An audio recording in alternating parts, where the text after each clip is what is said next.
Tessa, you hold the high honor of being the first repeat guest in the history of this show.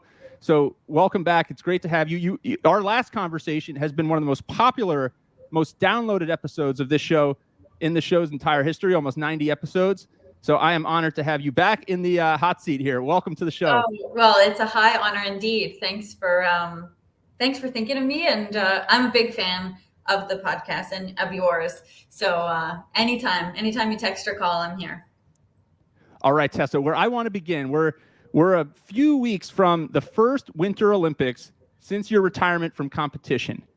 What do you think will be going through your mind as you watch those ice dancers take the ice in a competition that you were in previous Olympics?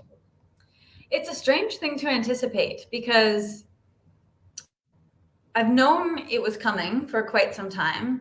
And yet, even leading into the 2006 Olympics, when we were alternates and sort of planning on attending and gearing up for that was quite some time ago. So 2006, 2010, 14, 18, and now 2022. So it's been so many years of preparing from the mindset of an athlete. And now, I just have such admiration, especially given the circumstances and the conditions right now, of all of the moving parts that go into this year's Olympic prep.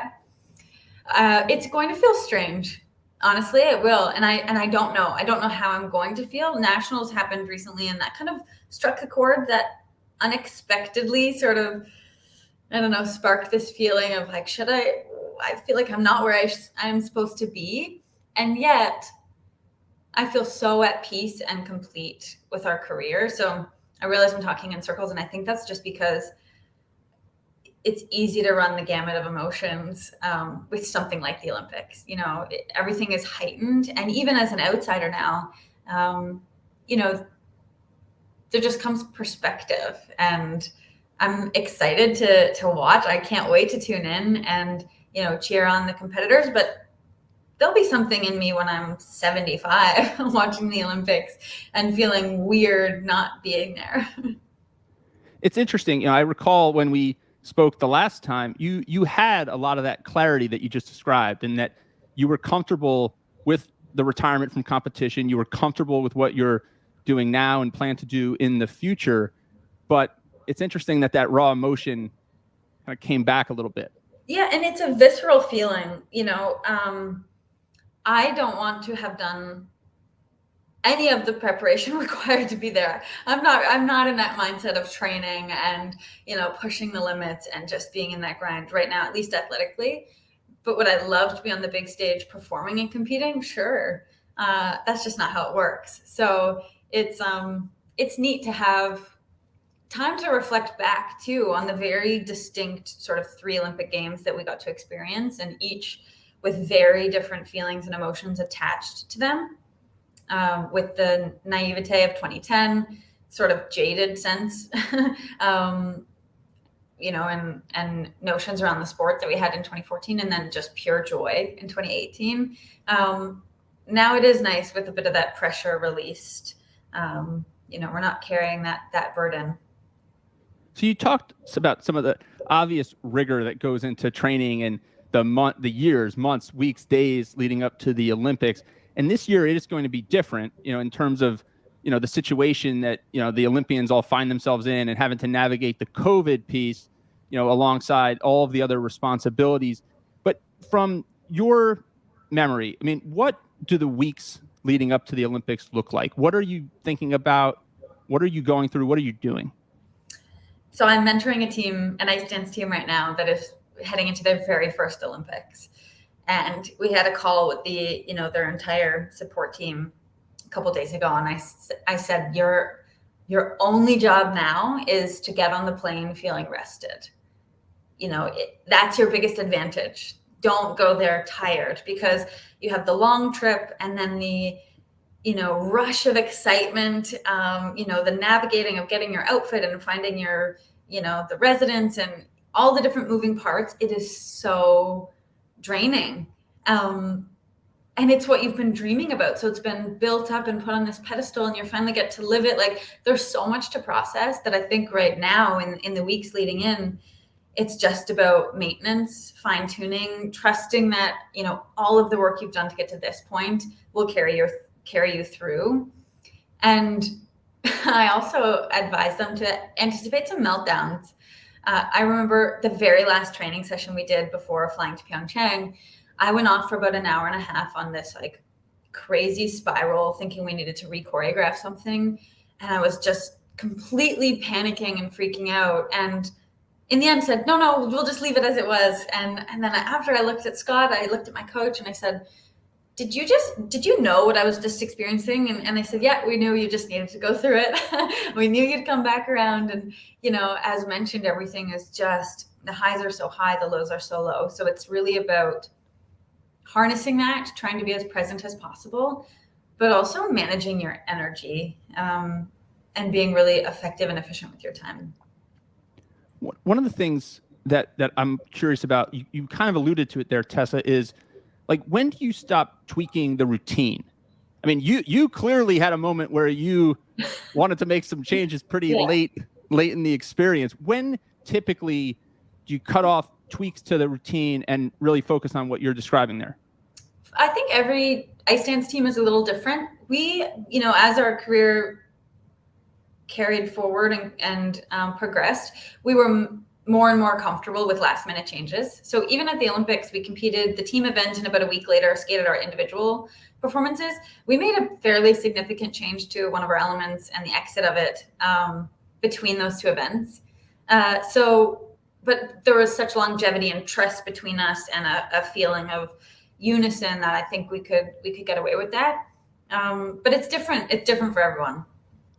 So musical choice. So this is a story that I want to dig into. My understanding is that, I mean, obviously the world fell in love with the performance to the Moulin Rouge music. When music choice, when does that happen? And my understanding is that you and Scott, made that decision. You were pretty passionate, I think, about that music choice. And we talked last time you were on this show about the team around you, but you guys went to the team essentially and said, this is the choice. Talk about that for a minute. Yeah, I think most seasons that happens around April, May, as you finish the World Championships typically in March, and then you're starting to kind of put together what the next vision for the year looks like. Although, if you're smart, you're planning for a quad. So you know what your Olympic moment's going to be, and you work backwards to show the judges over time your different skill sets and the way that you can express yourself to different kinds of themes and styles. And with Moulin Rouge, I mean, I think part of what people attach themselves to is just the music is so good. There is so much depth. There's a storyline that most people can recognize quite easily, and it fills the arena. I mean, the layers of the musical intricacies are just so easy to like get in your bones, so expressing that came so naturally. And while our coaches weren't totally bought into the idea, it didn't take them long to figure out that we just loved it so much, and that connection was probably most important. One of the interesting things, and I think this applies to sport, business, so many things, is that it's better to be like really bought into a bad idea than kind of half bought into a great idea. And sometimes that energy and momentum, and maybe you and Scott were feeling that, this gumption and this conviction that this is the right music choice for us, propelled you and created some momentum. So true. And we had learned that lesson, I mean, a couple times in our career, to be honest, but even at the 2014 Sochi Games, our free dance was fine, but I don't think we ever had that moment with the music or even the choreography where we just thought like, oh my gosh, this is the program we have to skate. And Moulin Rouge was, I mean, so the antithesis of that, in that every fiber of our beings came to life when that program took shape. And it was just as much our story as anything, which was so cool. Like, we made it our own, and we kind of tried to put our spin on it. And I think that's probably what kept us going through the season, of just continuing to fine tune and refine what was there. You talked earlier, Tessa, about managing energy and coming in well rested, in a good place physically and mentally. So what does that look like once you land at the Olympics and you're there? How do you do that? Well, the strange thing about the Olympics is, as mentioned, there is so much stimulation. Everything, it's like Disneyland or World, whichever one is crazier. Like it's constant, and there's so much excitement with other athletes and other sports, and it's huge to navigate, and everything takes so much more time. But yet most athletes going will be used to a regular training day of 4, 5, 6, maybe 7 hours of work. So for us, we were on the ice and we were in the gym and getting treatment and seeing our mental prep coach. And when you get to the Olympics, you have such limited access to the arena, the playing field, the bobsled track, whatever. So we would have 1 30-minute practice a day, or maybe 2 if you were lucky. And then so much time, so much dead time to think. And it's a scary place to be. And it's something that you can't simulate necessarily. So what we tried to do, we worked with mentors that really helped us kind of reconcile the Olympic excitement and the Olympic buzz, because you can't go into it thinking it's just any other competition, even though the ice is the exact same. But what we needed to do was be really strategic about our time. So, really using workouts or meal times or, hangouts together as a team, to feel like there was structure, to feel like there was purpose, and to feel like we weren't just mindlessly meandering, because you can do that at the Olympics, and things can just take you in so many different directions. You need to be really purposeful and clear. And with you and PyeongChang, I mean, you had the distinct honor of being the flag bearer in the opening ceremonies. I would imagine that creates another responsibility. Maybe there's another rehearsal, another set of instructions to understand, and an additional spotlight. What was that like? Yeah, it was, we said yes as soon as they asked us to be the flag bearers, and we bawled our eyes out, and it was like maybe the coolest moment of my life. And then we took that back to our team and made this grand announcement thinking, and I mean like our off-ice team, our mental prep, our nutritionist, everyone, we made this big announcement thinking that everyone was going to be equally excited. And I would say over half of our team members thought we should have said no. And I mean, there's the curse, there's you just have to be on your feet for 8 hours. And there's just a lot of physical and emotional demand that very well could have impacted our performances.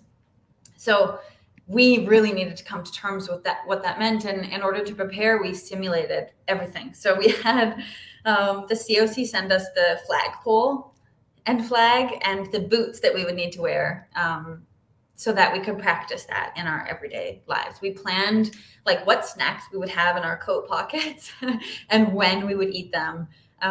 We decided on doing just the 1 lap and then out. We didn't sit and actually get to enjoy the opening ceremony. So, there were concessions made in order to be able to live and really embrace that moment.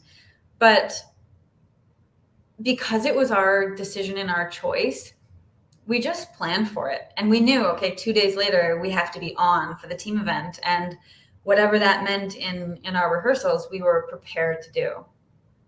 It's so interesting, right? People watch on TV from all over the world, and they think there's just a bunch of athletes walking around a track. And here, to get into the routine and do the prep, you made sure you practiced in those boots with that flagpole. You had your snacks prepared. It's something that I think people take for granted, but a little thing that makes a big difference. It's huge. I remember it took over a week for our legs to recover after walking in the Vancouver Olympics. We were skating on cement blocks, it felt like, because it's 8 to 10 hours of just standing and waiting, and the lactic acid's just building up, and you have this weird boxed lunch, and it's all worth it. Of course it's worth it. But at that point, at the start of the Olympics, you're thinking about your performance. Your mind is where your job is. And so even as I'm advising, these teams heading in, I want them to really make the most of their Olympic experience. But when they walk away from it, what they'll remember are really the moments on the ice, like what they've been training for. And so, there are a lot of different, various facets to consider. It's interesting. I've talked to a few NFL players, and they talk about the Super Bowl. It's their moment.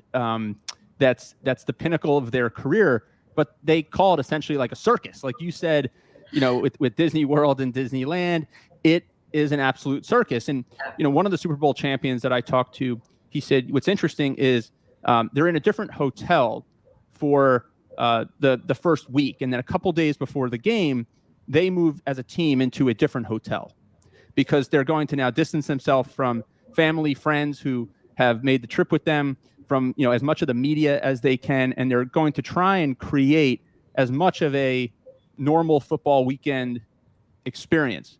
Now, it sounds like you're doing something very, very similar, trying to kind of get back to the basics. Yes.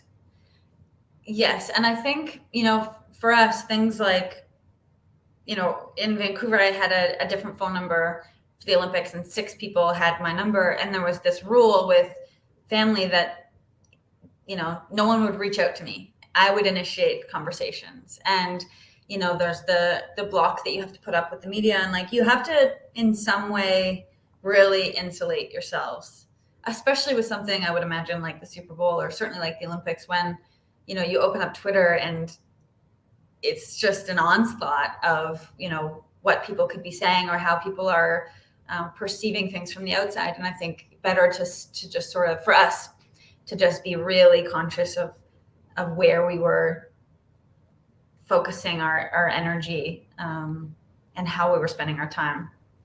So you create that bubble around you. You mentioned earlier about second guessing maybe some elements of the routine late in the process. Yeah. Do you ever have a moment, or did you have a moment in PyeongChang where you second guessed your ability? Oh, constantly. Yeah, I think that was like, in PyeongChang, I felt so prepared. I felt so ready, and I knew we could do it. And that was just a testament to our team and the way that we rehearsed and spent those 2 years in the lead up. But it's only natural when you get to, the world's biggest stage, that your mind just can sometimes get away from you and question things, wonder, doubt. I think that's really natural. What we did have to our advantage was like all that work with our mental prep coach, and he was there with us, spending a lot of time, every day kind of talking through those things. So we actually learned to anticipate those moments of doubt, and we had tools and tactics and strategies to, find our resilience and learn to be comfortable and thrive within that and in spite of that. What's like something little that you can do to try and like fend off, doubt as it's creeping in? One of the biggest things for me, I've learned now that I'm an external, or I'm an extroverted thinker. So if I could vocalize that to our coach or to Scott and get it out of my head, then it broke the loop. It broke the cycle. And if I could hear myself say some of the mantras that we had developed or some of the phrases to sort of quiet the noise in my brain, then that was a really useful tactic. And what about, you mentioned the mental prep coach being there with you. I mean, is everybody with you? Is the whole team that worked with you on ice and off ice? No. And so there are very few coaches that are accredited. Our mental prep coach happened to be working with a few other athletes, winter athletes. So he was kind of dividing his time. But again, something we had prepared for, we knew the on ice coaches that would be there with us. And at every competition in the lead up, we practiced, okay, what do I need you to say? This feels good. What are the routines that we need to go through before even taking the ice together? How does that little dance work? And we practiced that. So there were no surprises of what coach would be speaking to us before we skated away from the boards. I mean, there were just no surprises. What for somebody who's never been to an Olympics, who's never competed in the Olympics, what is like one thing that you think that people would find most surprising about the Olympic experience? I think, well, first of all, it's just as cool as people think it would be. like there's no it may be cooler. I think the best part is just the merging, like the multi-sport sort of environment. And I remember just walking to the cafeteria and for us looking for anyone wearing a Canada jacket, and you're free to just sit down and spark conversation. And I think despite the differences in our sports, the common themes and threads amongst athletes were just so powerful. So it was really neat to sit with a curler or a luge athlete and feel like, oh, wow, they really know what I'm feeling. And you know what else is surprising, especially at a Winter Olympics, a lot of teams have bikes. And so you just like bike around the village, you go to the cafeteria, you go maybe to your venue. And that struck me in Vancouver, especially.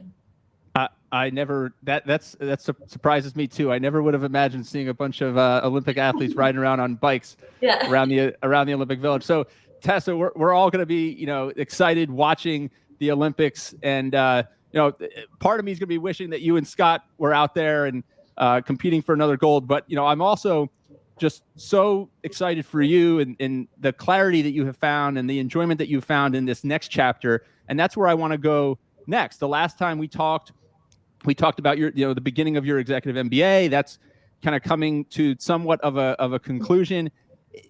What are some of the skills now that you've had a chance to kind of really dig into that executive MBA? You've had a chance to do some, work unrelated to skating professionally. What are some of the skills from skating that you're bringing to your, new career in business? I think, at the risk of using a corporate buzzword, just like a growth mindset, that obsession and desire to improve, to just constantly want to learn and, adapt, be iterative in approach, I think has really served me well as I start to step into new roles. Feedback is another interesting one. I have to say that was probably the hardest part. My schooling experience was mostly team-based, and that was a huge learning curve in realizing the difference. What I think is direct feedback versus what other people do is so different, just because I spent my whole life every 2 minutes getting some kind of constructive criticism and actually craving that. And so trying to find that balance of like how much of that I need, how much of that I expect, what I can give, I think, but that is also, the ability to have open dialogue and collaborate with a team and with a group has been, really fulfilling to sort of pick up where I left off with Scott and leverage some of those tools and skills that we worked on together. It's interesting. I hadn't thought of it that way, but like in your skating career, like you said, every 2 minutes, somebody is tweaking and repositioning and making suggestions and, providing constructive, criticism of every little thing. And you have to be receptive to that, incorporate those adjustments. Everybody's not used to that. Well, most people now, I'm learning it's like an annual performance review. And I'm just like moment to moment, okay, tell me how I can be better and what you need from me. But I think the other thing is, in sport, you can learn a skill, but you also have the freedom and the time to practice it. And in life, so often new things are thrown at you and you're just expected to execute. And so I think, that like middle part, and that's more of a mindset of like, I'm going to give myself the freedom to practice this and fail fast and, figure it out on the go, maybe in a scrappy kind of way, instead of like putting that expectation or pressure on ourselves to just deliver immediately. That takes time, but is something that I've certainly needed to hold on to. We talked about that the last time. We talked about this difference between, when you're training for the Olympics, you have a singular focus. You told me that every smoothie that you eat and every decision that you make is through the lens of, will this help me become an Olympic champion? And in the business world or outside of that bubble of training for the Olympics, there's so many things, like you said, coming at you. How do you do that? Like, how do you kind of switch now, off of the singular focus into the multi-dimensional aspects of your life and your new career? I mean, in a very basic way, in my day-to-day life, I just try and be structured with my time. So really emphasize deep focus work and try to minimize distractions when I can, and be, again, purposeful on chunks of time and how I'm, spending my energy.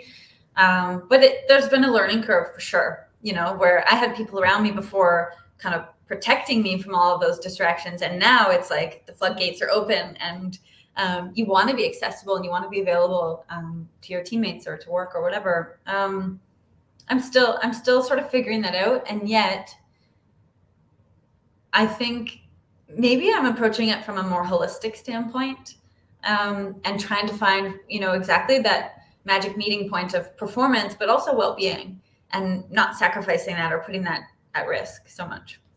I think that's a really hot topic in sport, in business, and in life in general, is that balance. I want to go back to a point you made earlier. One of the things that I've been trying to do is really lean into this concept of like offense and defense. So there are things, throughout the day that are defense, right? There's just things that come at me that I'm going to have to deal with. I don't know maybe what they are when I wake up, but I know that I'm going to be fending things off. And then I know that there's a few things each day, or maybe at least a few things each week, that are offense, things that I have to push forward to move my own or my team's strategic or this podcast strategic objectives forward. And what I've been doing is carving out time where I say, I want to make sure that there's 6, 7, 8 times a week, maybe for 30 minutes, where I'm turning off notifications on my phone. Yeah. I'm, closing my inbox. I'm doing things like that, and I'm focusing only on offense. What are your thoughts on that? Do you subscribe to an approach like that? I love that. I think that's really interesting, and I think it gives a bit of a visual too, like a way to really clearly identify and differentiate, some of your tasks, but it also gives you a sense of ownership and control. And when people are empowered and feel like, there's a measure of control that is really up to them, I think they're much more likely to thrive, but also to kind of create the right environment within which for them to flourish, within which to flourish. So I think that's really interesting. Yeah, I'm gonna think about that. I'm gonna let that percolate, and I might apply it into the way I operate. One of the things, Tessa, I remember us talking about in the past is the way, you had told me that, ice dance is a very archaic sport, and it's got a lot of archaic processes and methodologies. And you and Scott were pretty disruptive in terms of how your off ice and on ice team communicated, and the way you do things, and the way you challenge the status quo. Are you able to take some of that gumption and disruption that you brought, to the skating world, and maybe bring that to the business community a bit? Do you see opportunities for that? I think so.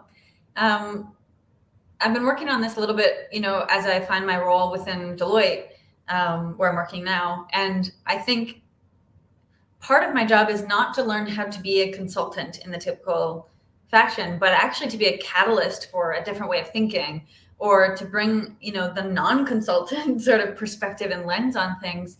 And I think I thought that, I never really felt like I belonged in skating, truly. And I always anticipated finding that place next where I might feel like I'm really part of it and I'm on the inside.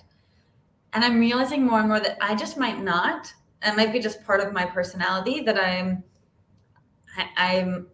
on the outside looking in a lot of ways. But I'm learning to be okay with that. And I think that is sort of refreshing and a little bit vulnerable, but also that's just, maybe there's an advantage to that too. I think there might be. I mean, that's such an interesting thought there, and something, to continue thinking about, feeling like an outsider, and what that enables you to do. I mean, maybe it enables you to bring fresh ideas. Maybe it enables you to bring fresh perspectives. Maybe it enables you to not get kind of caught up in the way things always had been done, and shift things to the way they can be done. Yeah. And I think learning to trust that is, critical, like most things. Tessa, where I want to wrap up. I mean, I never want to stop asking you questions, Tessa. I could go on all day. But these are interesting times that we're in, and we're all dealing with so much adversity, so much change, so many different things, whether it's created by the pandemic or other limitations that we have. Staying positive amidst adversity and things that you can't necessarily control. What do you recommend people do to stay positive, shift their perspective? Well, I think my first thought on that is I'm not sure that we should put the pressure on ourselves to always be positive. I think we can reframe situations and manage, the way that things are perceived and maybe put a spin on it and learn from it. But it's we're not going to be happy and joyful and productive and all of the things all of the time. And so actually maybe attaching less meaning to our feelings and emotions, and that I know that I can still produce good work when I'm down or sad or upset or sleep deprived. And I've just found a way to, I'm not saying I have, but I'm trying to tell myself I've found a way to sort of deal with that and combat those emotions. And then when I feel great, that's so much better. I'm able to appreciate it and embrace it in a different way. And so for one, I think maybe just not trying to I think happiness might be a byproduct of a lot of other steps that you can take to be fulfilled and feeling content. That's one thing. But what I've really tried to do, and this is, I think you know me well enough to know that this is a bit of a challenge. I'm trying to just do small, little manageable things throughout the day that make me feel better. Make me feel like instead of a complete overhaul of my nutrition, for example, I can do a few little things that are a little bit healthier and I feel better. Same with working out, I would say for me, the focus has been on kind of well-being. And as someone who didn't think it was worthwhile to go to the gym unless it was a 3-hour intense workout, for me to kind of have 20-minute spurts here and there and take the pressure off in general, and just what are those marginal gains that we can do that actually cumulatively add up and make us feel more whole and more complete? That's such an important idea, Tessa, and something that I know I need to work on myself. I'm similar in the sense that I say, often if I can't work out for an hour, I'm not going to do anything. But what, that 10 minutes, that 15 minutes, that little bit of cardio, that little bit of stretching, 10-minute yoga video, it makes a big difference. But it also gets you going in the right direction and creates that positive momentum. For sure. Yeah. I'm definitely like that with emails too. If I have 100, unless I'm sitting down and responding to all 100, I think there's no point. But so now I'm trying to tackle a little bit at a time. We'll have to do a whole other episode on inbox management, because I have not figured that out yet. So maybe we can figure that out together. Tessa, like I said, part of me, wishes I'd be watching you in a couple of weeks, go after another gold medal or two. But I am so happy at the clarity and that you have in your career right now, and it's so fantastic to see. And I just, congratulate you on all the success and all these different dimensions of your life. And we're going to have to do a part 3 on Everybody Pulls the Tarp. And I'm not going to wait until the next Winter Olympics. That's for sure. I hope not. Well, it's always a pleasure and a privilege to chat. Thanks so much, Andrew.